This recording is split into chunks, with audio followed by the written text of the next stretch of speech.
नमस्ते दोस्तों, आप सबों का स्वागत है हमारे YouTube channel Maithili math 2M पर। दोस्तों, आज हम पढ़ाने के लिए जा रहे हैं आप लोगों को नंबर सिस्टम, और कंटिन्यू आप वीडियो में लगे रहें। दोस्तों, अब जब तक आप वीडियो को पूरा नहीं देखिएगा ना, तब तक आप लोगों को पूरा समझ में नहीं आएगा। दोस्तों, अगर अभी तक आप लोग हमारे चैनल को सब्सक्राइब नहीं किया है तो पहले सब्सक्राइब कर लीजिए। चलिए दोस्तों, चलते हैं वीडियो में आगे की ओर चलते हैं। नंबर सिस्टम पर ना, नंबर सिस्टम में सबसे पहले हम लोग पढ़ते हैं प्राकृतिक संख्या। नंबर सिस्टम में प्राकृतिक संख्या, नंबर सिस्टम में सबसे पहले हम लोग जो पढ़ते हैं प्राकृतिक संख्या। प्राकृतिक संख्या क्या है? तो प्राकृतिक संख्या नेचुरल नंबर। प्राकृतिक संख्या के बारे में कहा जाता है दोस्तों कि गिनती को, संख्या को जहां से गिनती शुरू होता है, गिनती जहां से शुरू होता है वही सिस्टम, वही तो प्राकृतिक संख्या कहलाता है। गिनती शुरू कहां से होता है दोस्तों? गिनती शुरू करते होंगे तो हो सकता है 0 1 2 3 4 गिनती करते होंगे। नहीं, ऐसा नहीं गिनती करता। अगर आप किसी को गिनती करने के लिए बोलिएगा तो गिनती करता होगा 1 2 3 4 5 6 डॉट डॉट डॉट डॉट अनंत तक आप गिन सकते हैं। आप गिनती शुरू कहाँ से करते हैं? 1 से।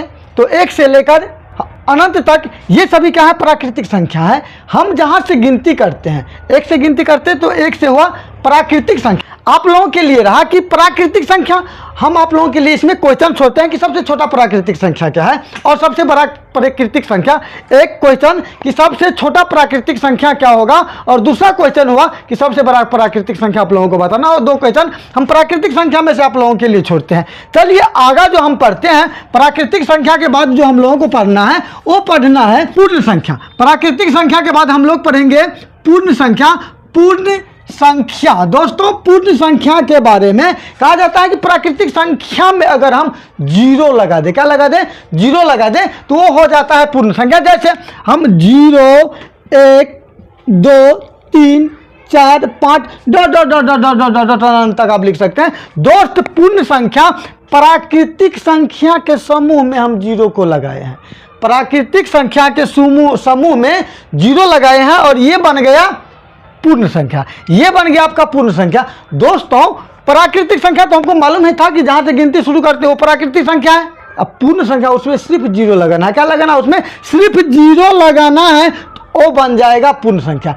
दोस्तों, टोटल प्राकृतिक संख्या, टोटल प्राकृतिक संख्या पूर्ण संख्या है, लेकिन सभी पूर्ण संख्या प्राकृतिक संख्या नहीं है। टोटल प्राकृतिक संख्या, टोटल प्राकृतिक संख्या, प्राकृतिक संख्या कहां से था? 1 से शुरू होता था। तो टोटल का टोटल प्राकृतिक संख्या पूर्ण संख्या है, लेकिन टोटल पूर्ण संख्या प्राकृतिक संख्या नहीं है। चलिए इसमें भी आप लोगों के लिए क्वेश्चन देते हैं कि सबसे छोटा पूर्ण संख्या क्या होगा? सबसे छोटा पूर्ण संख्या क्या होगा? दोस्त, चलिए हम आगे चलते हैं। सम संख्या और विषम संख्या हम दोस्त समझते हैं। सम संख्या के बारे में समझते हैं दोस्त। ये सम संख्या क्या है? तो सम संख्या दोस्त, ये जो भी नंबर अभी हम 0 से लेकर अनंत तक जो भी नंबर देखे हैं, 0 से लेकर अनंत तक, ये संख्या को 2 भागों में बांट दिया है, एक सम संख्या और एक विषम संख्या। तो इन सभी संख्या को 2 भागों में बांटा है, एक संख्या सम होगा और दूसरा विषम होगा। तो सम संख्या क्या है? सम संख्या क्या है? तो सम संख्या उस संख्या को कहते हैं जो जोड़ा हो। कहने का मतलब देखिए कि 2 से विभाजित हो, 2 से पूर्णतः विभाजित हो। तो 2 तो 2 से विभाजित होगा ना, तो ये हो गया सम संख्या। 4 भी 2 से विभाजित होगा, सम, ये हो गया सम। ये 6 भी होगा, 8 भी होगा, 10 भी होगा, डॉट डॉट डॉट डॉट, ये सभी संख्या क्या है? सम संख्या। दोस्त, या तो हम कहे कि जो संख्या 2 से पूर्णतः विभाजित हो जाता है उस संख्या को हम सम संख्या कहते हैं, या हम कह सकते हैं अगर बड़े संख्या को हमको पहचानना होगा कि सम है कि विषम है, तो दोस्तों जिस संख्या के अंत में 0, जिस संख्या के अंत कहने का मतलब इकाई अंक, कहने का मतलब इकाई अंक, जिस संख्या के इकाई अंक 50 संख्या कितना भी बड़ा रहो, संख्या कितना भी छोटा क्यों न रहे, अगर हमको पहचानना है सम संख्या, तो जिस संख्या के इकाई के जगह पर, जिस संख्या के इकाई के जगह पर 0 2 4 6 8 इनमें से कोई संख्या, 0 2 4 6 8 ये तो सम संख्या है ही, और इनमें से अगर कोई की संख्या इकाई के स्थान पर मिल जाए तो हमको देख कर समझ जाना है कि वो संख्या सम संख्या है। अगर ये संख्या सम संख्या है तो विषम संख्या किसे कहते हैं? चलिए दोस्त, हम पढ़ते हैं विषम संख्या के बारे में। विषम संख्या, विषम संख्या दोस्तों, विषम संख्या किसको कहते हैं? विषम संख्या जो संख्या 2 से कटे हो तो हुआ सम, जो संख्या 2 से विभाजित न हो उस संख्या को हम बोलेंगे विषम संख्या। उस संख्या को हम क्या बोलेंगे? विषम संख्या। तो विषम संख्या के बारे में दोस्त, विषम संख्या 1 हुआ विषम संख्या, 3, 5, 7, 9, 11 dot dot dot dot dot dot इत्यादि, ये सभी है विषम संख्या। दोस्त या तो कहें कि जिस संख्या को 2 से पूर्णतः विभाजित नहीं किया जाए वो संख्या विषम संख्या है, या हम ऐसे भी कह सकते हैं अगर बहुत बड़ी संख्या है, अगर हमको पहचानने के लिए बोले ये संख्या सम है कि विषम है, तो विषम संख्या को हम पहचानेंगे। कैसे पहचानेंगे? जिस संख्या के इकाई के जगह पर, जिस संख्या के इकाई के जगह पर 1 हो, 3 हो, 5 हो, 7 हो या 9 हो, इनमें से कोई संख्या अगर इकाई के स्थान पर आपको मिल जाता है दोस्त, तो समझना है हमको ये संख्या क्या है? विषम संख्या। ये संख्या तो विषम है ही, और क्या कहते हैं? इनमें अगर, इनमें से कोई भी संख्या अगर इकाई के जगह पर मिले तो हमको समझ जाना है कि ये संख्या विषम संख्या है। चलिए दोस्तों, हम सम संख्या को समझे, विषम संख्या को समझे। अब हम समझते हैं पूर्णांक संख्या। पूर्ण संख्या को हम पहले समझ चुके हैं, अब हम समझते हैं कि पूर्णांक संख्या किसको कहते हैं। पूर्णांक संख्या, पूर्णांक संख्या किसको कहते हैं? दोस्तों पूर्णांक संख्या होगा, या तो होगा धनात्मक या होगा ऋणात्मक संख्या, या तो होगा धनात्मक या होगा ऋणात्मक संख्या। दोस्तों जब भी होगा तो या तो होगा वो धनात्मक में होगा या तो होगा ऋणात्मक में। तो दोस्तों धनात्मक क्या है या ऋणात्मक? पूर्ण संख्या को समझने से पहले हम लोग समझते हैं धनात्मक और ऋणात्मक। धनात्मक और ऋणात्मक क्या है? तो जो संख्या प्लस में है, जो संख्या प्लस में है, या तो कहे जिस संख्या के पीछे, जिस संख्या के पीछे मान लीजिए यहाँ पर लिखा है 4 और 4 के पीछे अगर कोई चिन्ह नहीं है, तो ऐसे तो हम लोगों को समझ में पहले से मालूम है कि अगर कोई चिन्ह है तो समझना है इसके पीछे कौन सा चिन्ह है बाबू? तो प्लस का चिन्ह है। प्लस का चिन्ह है क्योंकि कोई चिन्ह नहीं दिया है। तो अगर किसी के संख्या के पीछे या तो कोई चिन्ह ना रहे या तो प्लस का चिन्ह रहे, या तो प्लस का चिन्ह रहे, वैसी संख्या को हम लोग बोलेंगे कि ये संख्या धनात्मक संख्या। ये संख्या क्या है? धनात्मक संख्या। या ऋणात्मक संख्या, ऋणात्मक संख्या के पीछे में दोस्त लगा रहता है माइनस का चिन्ह। अगर यहाँ पर हम 5 लिखे और इसके पीछे में लगा दिए माइनस, तो दोस्तों ये हुआ ऋणात्मक संख्या, ये हो गया ऋणात्मक संख्या। चलिए दोस्तों, तो ये धनात्मक समझ लिए। ऋणात्मक जिसके पीछे में माइनस का चिन्ह लगा हुआ, ये डंडा जिसके पीछे में लगा हो, समझ जाना ये संख्या माइनस में है। तो दोस्तों प्लस वाला संख्या को धनात्मक कहते हैं, जिसके पीछे माइनस लगा हो उसको हम ऋणात्मक कहते हैं। प्लस वाले को धनात्मक, या तो कोई चिन्ह लगा रहे तो धनात्मक होगा। माइनस में ऋणात्मक संख्या तो 100 का 100% उसके पीछे में लगा होगा माइनस का चिन्ह, उसी को हम कहते हैं ऋणात्मक संख्या। दोस्तों अब हमको समझना है कि ये पूर्ण संख्या, क्या समझना है हमको? पूर्णांक संख्या। क्या समझना है? पूर्णांक संख्या। दोस्तों धनात्मक संख्या और ऋणात्मक संख्या, ऋणात्मक संख्या या धनात्मक संख्या, ऋणात्मक और धनात्मक, या तो धनात्मक और ऋणात्मक। दोस्तों ऋणात्मक और धनात्मक संख्या के समूह को हम लोग कहते हैं पूर्णांक संख्या, उसको हम लोग कहते हैं पूर्णांक संख्या। तो दोस्तों पूर्णांक संख्या की बात करते हैं, यहां से शुरू करते हैं 0, 1, 2, 3, 4, 5, 6 डॉट डॉट डॉट डॉट अनंत तक। इधर शुरू करते हैं माइनस में 1, माइनस में 2, माइनस में 3, माइनस में 4 डॉट डॉट डॉट डॉट अनंत तक आप लिख सकते हैं। दोस्त 0 इस पर जो है ना, न प्लस काम करता है और न माइनस काम करता है। कब? जब जीरो अकेले में हो, जब जीरो अकेले में हो, किसी संख्या के साथ ना आता हो, तो इसके साथ न प्लस काम करेगा या न माइनस काम करेगा दोस्तों। तो ये 1 2 3 4 5 6 ये डॉट डॉट, इसको इसके पीछे क्या बोले हम, या तो कोई चिन्ह ना रहे तो इसके पीछे कोई चिन्ह है तो समझ जाना ये ऑटोमेटिक प्लस है, और इसको समझ जाना ये ऑटोमेटिक क्या है, ऋणात्मक है, क्योंकि माइनस का चिन्ह लगा हुआ। आप लोगों के लिए मैं क्वेश्चन देता हूं कि सबसे छोटा ऋणात्मक संख्या बताइए। सबसे क्वेश्चन लिख लीजिए,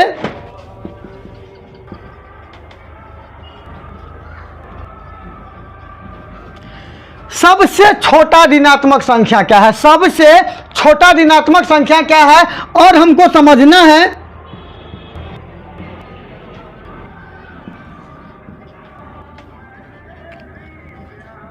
सबसे छोटा ऋणात्मक संख्या क्या है और सबसे बड़ा ऋणात्मक संख्या क्या है। ये आप लोगों के लिए क्वेश्चन है, जरूर अगर आपको आता होगा तो कमेंट में आप लिख कर दीजिएगा। दोस्तों एक बात तो समझना है, ऋणात्मक में समझना है, क्या ऋणात्मक में समझना है, जो संख्या जितना छोटा, जो संख्या देखने में जितना छोटा लगे वह संख्या उतना ही बड़ा होता है। जो संख्या देखने में जितना छोटा वह संख्या उतना ही बड़ा होगा। देखने में छोटा लेकिन संख्या होगा बड़ा, ये चीज। तो चलिए दोस्तों हम समझते कि ये पूर्णांक संख्या भी आप लोग अच्छी तरह से समझ चुके होंगे। अब हमको दोस्त समझना है अभाज्य संख्या। दोस्तों हमको समझना अभाज्य संख्या, अभाज्य संख्या किसको कहते हैं। दोस्तों हम जब भी अभाज्य संख्या की बात करें तो अभाज्य संख्या किसे कहते हैं। अभाज्य संख्या हम वैसी संख्या को कहते हैं जो संख्या 1 से कटे। कितना से कटे, 1 से कटे और वो अपने आप स्वयं से कटे, 1 से कटे और वो अपने आप स्वयं से कटे। कहने का अर्थ है कि जिस संख्या का केवल और केवल 2 अपवर्तक हो, केवल और केवल 2 अपवर्तक हो, जो संख्या मात्र 2 अपवर्तक से कटे, उसी संख्या को तो हम अभाज्य संख्या कहते हैं। जैसे देख लेते हैं कौन कौन अभाज्य संख्या है। तो अभाज्य संख्या की बात किया जाए, एक को देखते हैं अभाज्य संख्या है, एक किन किन से कटेगा, एक तो अकेले 1 से कट रहा है, लेकिन परिभाषा में क्या बताया, जिसका केवल और केवल 2 अपवर्तक हो, केवल और केवल 2 अपवर्तक हो, 2 से न कम और 2 से न बड़ा, वही संख्या तो अभाज्य संख्या कहलाता है। और एक केवल 1 से कटेगा, इसीलिए इसका 1 अपवर्तक है, तो ये अभाज्य संख्या नहीं होगा। अब 2 को देखते हैं, 2 1 से भी कटता है और 2 से भी कटता है। कहने का मतलब इसका तो 2 अपवर्तक हो रहा है। 3 को देख लीजिए, 3 1 से भी कटता है और 3 से भी कटता है, इसका 2 अपवर्तक है। 4 को देखिए, ये 1 से भी कटेगा, 2 से भी कटेगा और 4 से भी कटेगा। दोस्तों ये अभाज्य संख्या नहीं होगा, क्योंकि परिभाषा में क्या बताता है, जिस संख्या का केवल 2 अपवर्तक हो, केवल और केवल 2 अपवर्तक हो, 2 अपवर्तक हो, उस संख्या को हम लोग कहते हैं अभाज्य संख्या। चलिए देखते हैं 5 को, तो ये 1 से भी कटेगा और ये 5 से भी कटेगा, तो अभाज्य संख्या है। देखिए 6 को, 6 1 से भी कटेगा, 2 से भी कटेगा, 3 से भी कटेगा और 6 से कटेगा।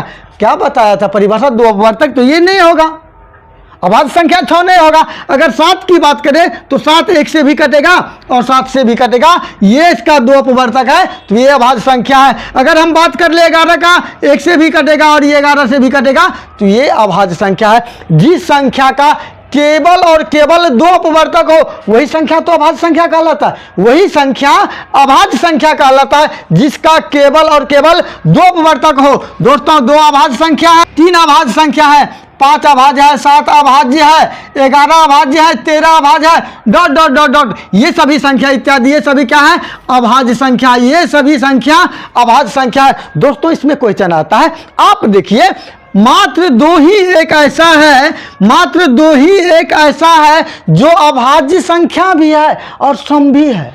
2 के अलावा आपको कोई ऐसा संख्या नहीं मिलेगा जो सम भी हो और अभाज्य भी हो। मात्र 2 केवल एक ऐसा संख्या है, मात्र 2 केवल एक ऐसा संख्या है जो सम भी है और अभाज्य भी है, सम भी है और अभाज्य भी है। अगर पूछा जाए कि सबसे छोटा समअभाज्य संख्या क्या है, तो समअभाज्य संख्या 2 है, सबसे छोटा समअभाज्य संख्या 2 है। अगर पूछे क्वेश्चन आपको कि सबसे छोटा विषम अभाज्य संख्या क्या है? विषम अभाज्य क्या पूछ रहा है? विषम अभाज्य सब संख्या विषम है केवल दो के छोड़कर, केवल दो को छोड़कर सब संख्या क्या है? विषम है। तो दोस्तों तीन मात्र एक ऐसा संख्या है, तीन ऐसा संख्या है जो विषम अभाज्य है। सबसे छोटा विषम अभाज्य संख्या 3 और सबसे छोटा समअभाज्य संख्या 2। केवल और केवल दो ही एक ऐसा संख्या जो सम भी है और अभाज्य भी है। चलिए दोस्तों, अभाज्य संख्या पढ़ने के बाद हम लोग पढ़ते हैं, अब हम लोग पढ़ेंगे भाज्य संख्या। भाज्य संख्या किसको कहते हैं? वैसी संख्या जिसका दो से अधिक अपवर्तक हो, दो से अधिक अपवर्तक हो। हम अभाज्य संख्या में बताए थे केवल और केवल दो अपवर्तक हो, इसमें बता रहे हैं कि दो से अधिक अपवर्तक हो, दो से अधिक अपवर्तक हो, वैसी संख्या को हम बोलेंगे भाज्य संख्या। देखिए दोस्त, एक क्या है? अभाज्य। भाज्य संख्या एक है, तो देख लेते हैं दोस्त। एक हम पहले देख लिए कि मात्र एक ही संख्या से कटेगा और वो संख्या एक अपने आप से स्वयं से कटता है, इसीलिए ये संख्या न भाज्य भी है और न अभाज्य भी है। एक ना भाज्य है न अभाज्य संख्या है। बात कर लेते हैं दोस्त, दो के बात करते हैं तो दो संख्या, दो देखिए एक से कटता है और दो से दो ही से कट रहा है। इसका परिभाषा क्या बता रहा है कि दो से अभी अधिक अपवर्तक हो, दो से अधिक अपवर्तक वाले संख्या को हम क्या बोलेंगे? भाज्य संख्या। क्या बोलेंगे? भाज्य संख्या। लेकिन दो में केवल दो अपवर्तक है। तीन को देख लीजिए, इसका एक और ये तीन, इसका भी दो ही अपवर्तक है। लेकिन चार को देखिए, एक भी है, दो भी है और चार है। कहने का मतलब चार क्या है? भाज्य संख्या है। क्या चार क्या है? भाज्य संख्या है। ये दो और तीन भाज्य संख्या नहीं है। हम यहाँ पर देखिए 8 को देखते हैं, एक से भी कटेगा, दो से भी कटेगा, चार से भी कटेगा और 8 से कटेगा। दो से अधिक अपवर्तक है ना, दो से अधिक अपवर्तक है, तो कहने का अर्थ क्या है? ये संख्या भाज्य संख्या। ये संख्या कौन सी संख्या है? भाज्य संख्या है। और दोस्तों क्या कह रहा है इसमें? अगर हम 9 को ले लेते हैं तो 1 से भी कटेगा, 3 से भी कटेगा और 9 से भी कटेगा। दो से अधिक अपवर्तक है, तो ये कौन सी संख्या हुआ? ये संख्या हुआ भाज्य संख्या। चलिए तो यहाँ पर लिखते हैं, यहाँ पर ये 4, 6, 8, 10, 12 डॉट डॉट डॉट डॉट, ये सारे संख्या क्या है? तो ये सारे संख्या है अभाज्य संख्या। ये संख्या भाज्य संख्या, ये संख्या को हम बोलेंगे भाज्य संख्या। 4, 6, 8, 10 ये संख्या भाज्य है। क्यों भाज्य है? क्योंकि इसका दो से अधिक अपवर्तक है, दो से अधिक अपवर्तक है। सबसे छोटा भाज्य संख्या के बारे में पूछा जाए, सबसे छोटा भाज्य संख्या 4 होगा। सबसे छोटा भाज्य संख्या 4 होगा। अब हम पढ़ते हैं दोस्त, अब दोस्तों हम पढ़ते हैं सहअभाज्य संख्या। सहअभाज्य संख्या, सहअभाज्य संख्या दोस्तों किसको कहते हैं? संख्या। सहअभाज्य संख्या दोस्तों किसको कहते हैं? वैसा दो संख्या, वैसा दो संख्या जिसका केवल एक अपवर्तक हो। यानी जो संख्या, ऐसा दो संख्या जो केवल और केवल एक से कटना चाहिए, केवल और केवल एक से कटना चाहिए। दो संख्या और कटना चाहिए एक से, मात्र एक से कटना चाहिए, वही संख्या तो सहअभाज्य संख्या कहलाता है। वही संख्या क्या कहलाता है? सहअभाज्य संख्या कहलाता है। देख लीजिए आप 2 और 3 को देखिए, 2 और 3 ये भी संख्या एक से कटेगा और ये भी संख्या एक से कटेगा, दूसरा कोई कटने वाला नहीं है। ये दोनों संख्या केवल एक ही अभाज्य हो, ये दोनों संख्या मात्र केवल एक ही से कटे, दो संख्या मात्र और केवल मात्र से एक ही से कटे, वैसी संख्या को तो हम सहअभाज्य संख्या कहते हैं। देखिए यहाँ पर 3 और 5 ये क्या है? तो सहअभाज्य संख्या है। 3 और 5, 3 3 से कटेगा, 5 5 से कटेगा। लेकिन ये दोनों संख्या एक से कट रहा है, ये दोनों संख्या किससे कट रहा है? एक से कट रहा है। देखिए 5 और 7 को देखिए, ये भी संख्या एक से कटेगा, ये भी संख्या एक से कटेगा और दूसरा कोई संख्या से कट रहा है? नहीं कट रहा है। दोस्तों 9 और 11 को देखिए, तो ये भी संख्या एक से कटेगा और ये भी संख्या एक से कटेगा। आप बोलिएगा सर ये तो 3 से कट रहा है, ये 3 से कट रहा है, लेकिन ये तो 3 से नहीं कट रहा है, नहीं कट रहा है। दोस्तों अगर 12 की बात किया जाए और 13 की बात किया जाए तो ये दोनों भी सहअभाज्य संख्या, ये दोनों भी एक ही से कटता है।